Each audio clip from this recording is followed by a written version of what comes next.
Russia's UN ambassador Vitaly Churkin has denounced Ukraine's call for the deployment of UN peacekeepers in eastern Ukraine as a destructive move.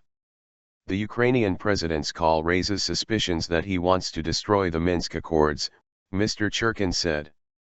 The Minsk ceasefire deal was reached a week ago, but fighting round the strategic town of Debaltseve saw the withdrawal of Ukrainian troops there. Shelling significantly increased in the rebel-held city of Donetsk on Thursday. And Ukrainian officials reported mortar attacks by separatists on the coastal town of Shirokyne, near Mariupol. Violation. Mr. Churkin accused Ukrainian President Petro Poroshenko of seeking a new scheme instead of doing what he had signed up to.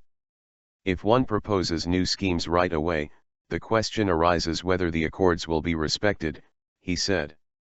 The leadership of the self-proclaimed Donetsk People's Republic described the call for peacekeepers as a violation of the Minsk Accords.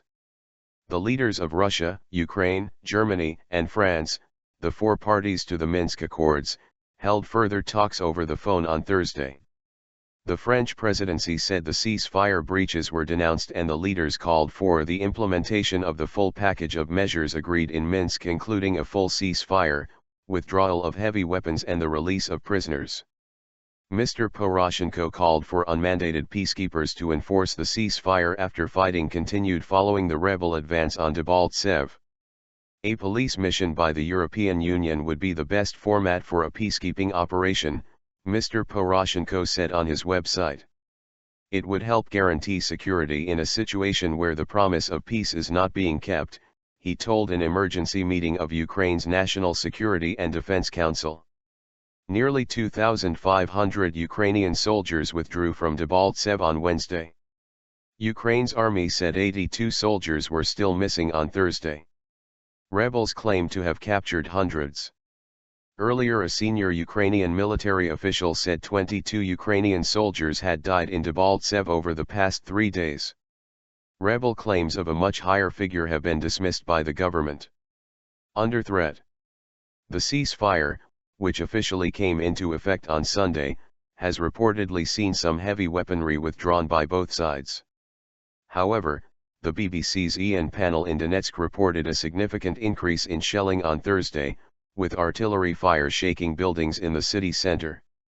Meanwhile, Ukrainian military spokesman Anatoly Istelmak said rebels had attacked the town of Shirokyne with tanks and weaponry. After the fall of Debaltseve, the peace agreement appears to be under serious threat, our correspondent says.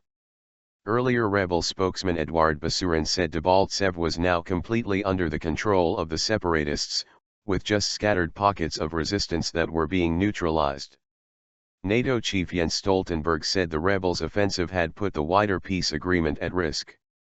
The White House said both the rebels and Russia had failed to live up to the terms of the Minsk agreement.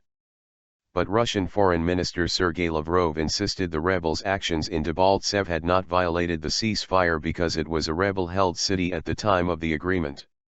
Most of the city's 25,000 population has been evacuated, but about 5,000 civilians are still believed to be in the town.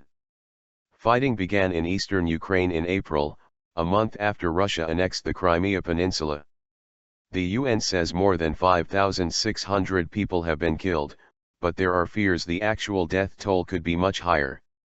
Ukraine's pro-Western government says Russia is supporting the separatists with troops and weapons, but the Kremlin has consistently denied this.